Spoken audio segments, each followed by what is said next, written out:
салом алайкум дӯстони азиз. Ин записи где-то як 15-ҳами моҳ аста ки гузарондастем. Хуб, вақте ман камераро гирён кардам, кнопкаи стопа дар пробел мондам, яъне ҳангоме ки ман ягон чиза менависам, пробелам мечакам, яъне видео стоп мешавад, мебинам ки видео запис нашуда. барои ҳамин камтар хато кардем. қариб ки дубли 15-16 моҳ ки малакаи туни ма мегзарем ки дарс буд мекунем, мебинем ки запис нашуда. хуб, умедворам ки дафарка хуб запис мешава. хуб барои хеле хатогӣ шуданаш мумкин аст. барои ҳамин дарси PHP мо, яъне PHP 7 оператори шарти ифа мегзарем, оператори даврии ифа мегзарем. бахшед дар инҷа мо як саҳифа дорем ва индекс дорем. ин кодҳои болое ки ҳозир дидем HTML фақат обични ва дар дохили коди PHP менависонем cicli for.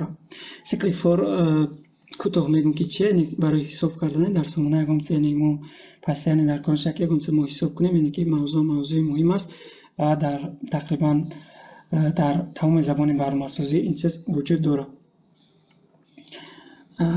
хуб, моя борум запис рафтистай.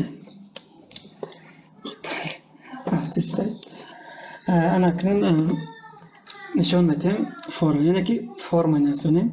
cicli for яъне ки вақте мо нависонем қавсҳои круги мекушоем.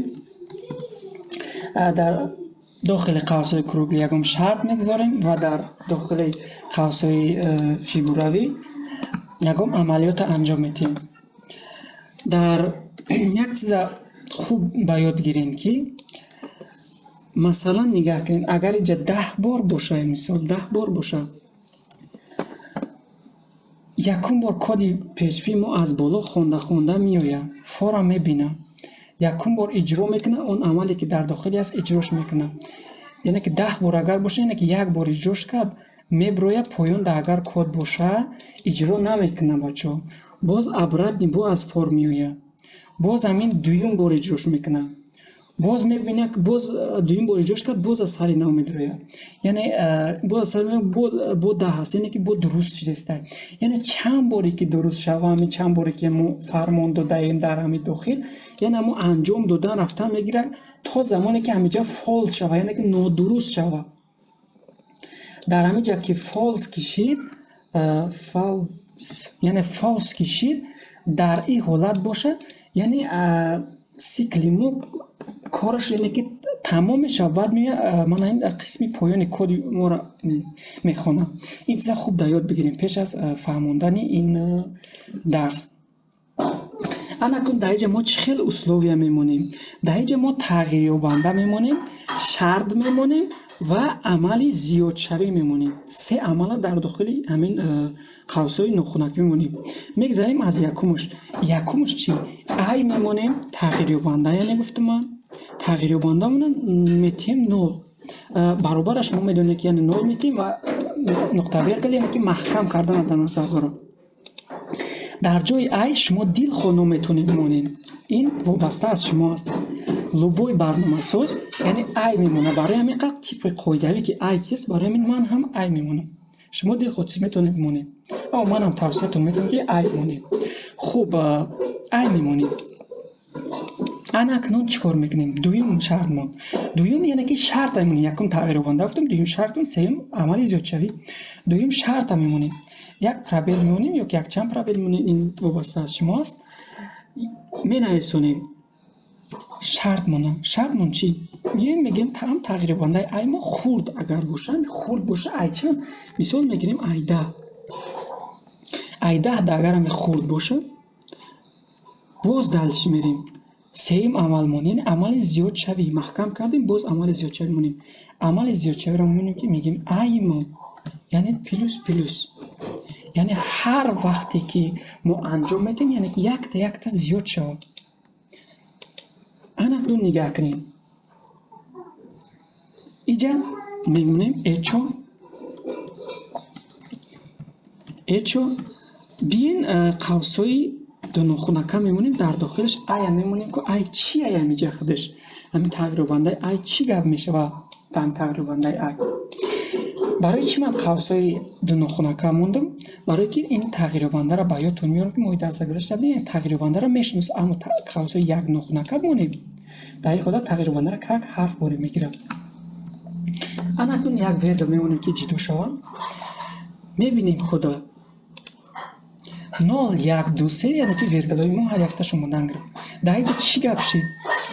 در اینجا یعنی اومد خون آیا 0 داد، آیا خورد از 10 گفت. یعنی شرطمون ای در حقیقت خورد از 10 است. بله البته هستین درست شد. شرطی ما درست شد. باید چیکار کنم؟ باید در داخلی بدرویم کدهای پایین بداره نمیخونه فقط تا سیکل تمام شدن. سیکلی ما اومد ای پلوس پلوس معنیش میگه که یک تا در ای بالای ای زیاد کرد. ای از اول 0 بود. حاضر ای از اول ای ما از اول 0 بود. یکش مون یعنی که یکش کرد. اومد 0 در اینجا گذاشته شد. دویم بار اومدن در ای ما یک شد. ای جمع کرد با یک دیگه. در این حالت چی می شود؟ یک جمع یک نه ببخشید 0 که بود دوالش با یک ایجاد جمع کرد. در این حالت می شود در یک حالت 0 0 می شود. اما 0 0 در اینجا میتید 0 میتید. دویم بار اومدن در علاقه یک می شود. یک یعنی که دویم بار اومدن این یک تا زیاد می شود. یک تا زیاد کشید در اینجا یک می شود. در اینجا می شود یک. سیم بار در میان یک می شود. یک دیگر جمع می شود 2 می شود. همین خیلی رفتن میگیره تا سیکلی ما تمام شدن. سیکلی ما 10 تا حساب میکنه یعنی که بعد نادرست میشه. برای چی؟ برای که در اینجا یک می شود 2 می شود 3 می شود خیلی رفتن میگیره. آخر در 10 می شود. وقتی که 10 شد در این جمع خیلی که میدونین یعنی 10 گذاشته میشه یعنی که 10 خورد از 10 یعنی که نادرست می شود. اکنون اگر ما بونیم که 10 برابر خورد یا برابری در این حالت باشد معنی دیگه در این حالت باشد تا 10 را حساب میکنه. در این تا 9 را حساب کرد. در این حالت باشه از 0 تا 10 را حساب میکنم. اما اگر ما بخوایم که تا 10 را حساب کنم به این چیز ما در اینجا میتونیم یک مونیم یعنی از یک حساب کنیم. سینتکس ارور صفحه 15 یعنی که سینتکس ارور یک اقسام خطاگی آسان ترینه. من اینجا ما نقطه ویرگل فراموش کردیم یعنی که یکم نقطه ویرگل نمیرسه یکم چیزی که یعنی که در زمان پیچی باید هم خیلی شیدنش ممکن نیست. برای همین سینتکس ارور میگه. این از شیب کاره یعنی در یوتون بگیرید. انا از 0 حساب کرد تا 9 را یکی حالتایی میشه که میجا یک چیزی افونه که ای 4 بگیم ای 4 حساب میکنه ای 10 بگیم ای 10 حساب میکنه ای چند بگیم یعنی که از همون حساب میکنه. یک چیز دیگر را در یادتون بگیرین که حالتایی میشه که ما باید از اینجا از 0 حساب کنیم. اما درجه نمرات ما از 0 نه از 1 سرشه. برای همین ما تقریبا سوم میسازیم یعنی که اون دل خود تقریبا در داخل سیکل میسازیم. خب مثلا سوم برابر میکنیم آیا میگیم که جمعی یعنی یک تا یک زیادش میکنیم. در این حالت سومون در اینجا میمونه. جای مثال اگه اون سومه نحسونیم نمر من نمر مثلا می نحسونیم. من نمر یک نمر توری نمر دو نمر سه یعنی که حساب میکنه تو داره. یعنی این کار ما انجام دادیم یعنی که تو دارن حساب کرد. بازید ایش ما لازم نیست. اکنون یک کاری ریال نمیگذاریم که همین سیکلش ما مقصد شب فهمید. یعنی که من در اول آموزشیم خیلی نفهمه بود برای این سیکل. برای من شما میتونید که بعد از این کورس ما تصمیم گرفتیم که کورس پرکتیکی یعنی ریال سایت میسازیم با زبان PHP یعنی PHP را استفاده میبریم. در اونجا شما خوب میفهمید مقصد این سیکل را مقصد این کاری که از ما کردیم. اکنون یک ریال کار میگذارونیم بعد با همین درس مونه با آخر میسونیم. نگاه کنین من اینجا پیشکی تیار کردم. من یک من خیلی بلاک تایید کردم. این در HTML است. من نگاه کنیم. ما اگر کد همین رو نگاه کنیم، من کد نگاه کنیم چه کد زیاد است. برای این ما کوتاه کردن، برای کم کردن ما میتونیم سیکل استفاده بریم. یعنی زبان برنامه‌سازی در ساحه سومناسی به خاطر هم است که کد کوتاه کردن و فونکسیونال کردن همه کد در نظر داره. مثلا چخیل ما یک تیپ کانتنت داریم و در داخلش هر یک بوکس داریم که بوکس یعنی که یک نام داره، فقط که همین من اینترنت مگزین یعنی که نامش داره، ادرسش داره و سلکایی که یعنی که باید اونجا مفصل تر یعنی که بفهمون اونجا یعنی دیگر گونه دیگه همش کدش یعنی نمونده. برای همین ما فقط یک بلاکش میگیریم، کپی رایت میکنیم، میایم در داخل من قوس یک نخونکه نه قوس دو نخونکه دم نمی‌سونیم. قوس یک نخونکه دم نمی‌سونیم اشیف کمیت میرن. برای چی؟ به خاطری که زبان HTML از کدهای HTML مو قوس دو نخونکه داخلش گرفته که این اتریبوت قوس دو نخونکه داخل دو نخونکه با دو نخونکه نه کانفلیکت میته. من قوس دو نخونکه دم میگیریم. من قوس دو نخونکه دا که ما گرفتیمش نگاه کنیم. ما یک بار میبینیم که چی میتیه. من هر یک تشدد یعنی که از اینجا استیلی نداره، برای این خیلی بزرگ داد. من استیلش مو کپی رایت میکنیم میونه برای خوب نشون دادن از پایان میمونه. من نگاه کنیم یعنی که ما در 10 تا یعنی که همون بلاک ساختیم. ببینید چقدر آسان. فقط تگ کانتنت چمو نیاورده ایم.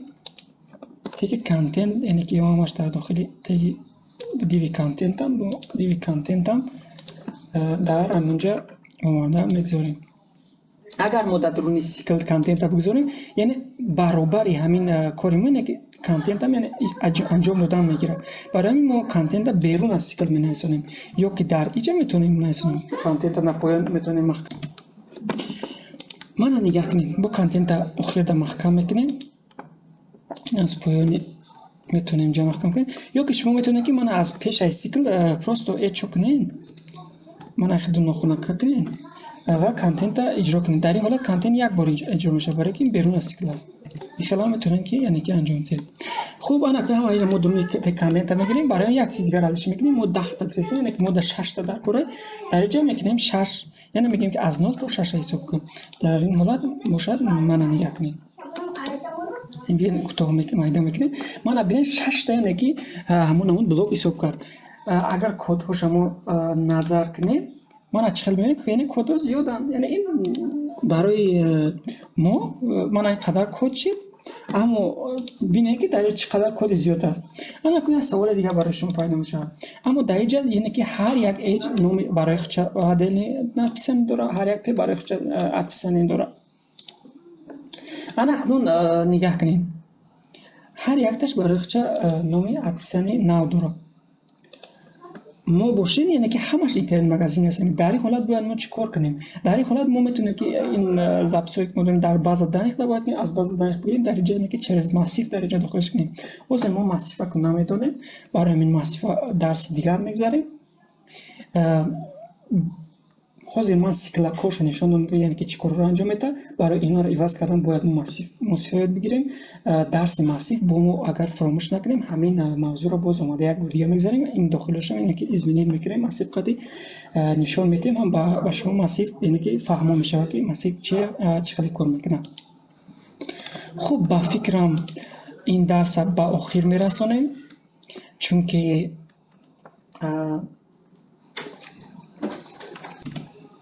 با فکرم که دیگر یکم سم نموند.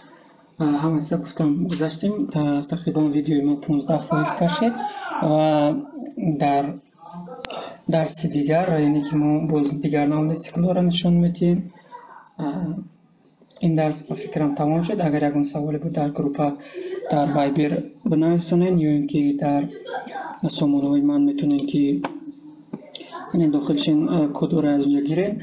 من از این پس این کد های سایت یعنی که چی اپیسانی برای این سایت میشود اینه که در سامانه خودم من اما این در اینترنت علاقه کار میکنم میتونه که در این من اینجا ویدیو رو دارم یعنی ویدیو رو کدام میدارین پرکتیک PHP یا اینکه درس های PHP دارم دارین از منوی بارش باشد یعنی که ویدیو رو انتخاب میکنین در اینجا ادپیسانشون میتونه کامنتاری من کامنتاری فقط آدمای رجیستر کردگی میتونه که من از اینجا در رجیستر کردن خیلی آسونه فقط سیم تولد پارول فقط تمام رجیستر میشه تمام رجیستر میشه رجیستر کردن در اینجا مقصد کامنتاری میکنین یعنی که می‌نویسونه که چخیل همین کارا کردن نکن یک سری را کتاب بگم که من چی برای رجیستر کردگی فقط دستور نکردم برای که آدمایی هستن که یعنی که من فقط برای کسایی میکنم که یعنی که واسه در سایت منن یعنی که از گفته های من استفاده میبرم به خاطر همون کسایی که برای اینکه در سایت من رجیستر داشته باشن که اونا میتونن که در اینجا کامنتاری بنویسن و مقصد من ابزار در اینجا جواب میدم یا که در یوتیوب هم میتونن تگ ویدیو رو کامنتاری کنین من با سوالاتون جواب میگم. خب این درس امروزه ما تا درس دیگر در پناه خدا خیر.